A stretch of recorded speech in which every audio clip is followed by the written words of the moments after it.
namni koo utuun si waamin ooleen buluu anaaf sumadhaa kan naaf lolu anaaf sumadhaa kan naaf lolu anaaf sumadhaa kan naaf lolu anaaf sumadhaa kan naaf lolu eegaa jireenya koo eegaa jireenya koo eegaa jireenya koo sirriitti eegameera jireenyi koo ameen ameen afeeluuti koo ishoo ishoo afeeluuti koo ameen ameen afeeluuti koo ishoo ishoo afeeluuti koo.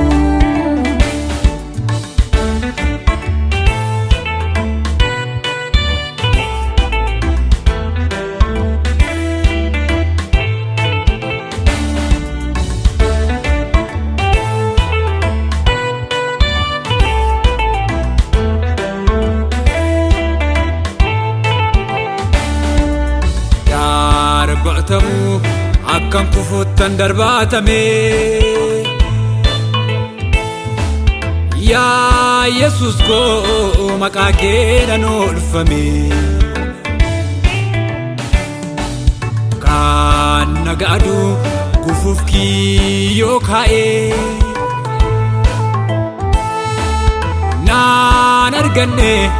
inaaftichi qaana'ee darbatamu akkam kufuttan darbatame yaa Yesus koo maqaa keetiin oolfame kan nagaadu gufuuf kiyyoo kaa'ee naan arganne inaaftichi qaana'ee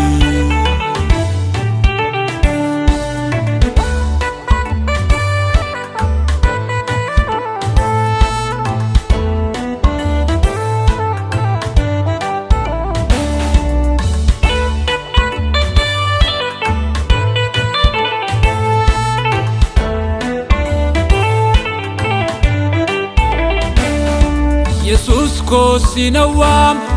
lubbuu koo deebota yeroo ati naa dhuftu nagaa koo gabbata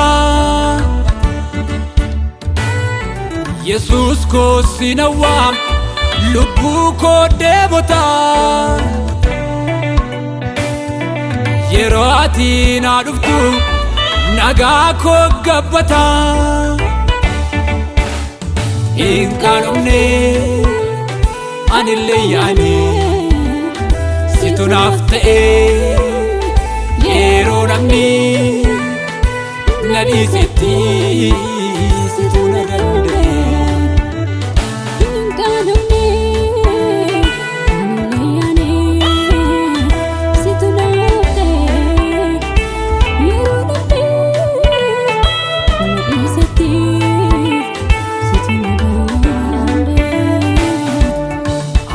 Fayyaddaa naafoo situ naa yaada siin gargaara jettee naafoo galteetta waada anma fayyaddaa naafoo situ naa yaada siin gargaara jettee naafoo galteetta waada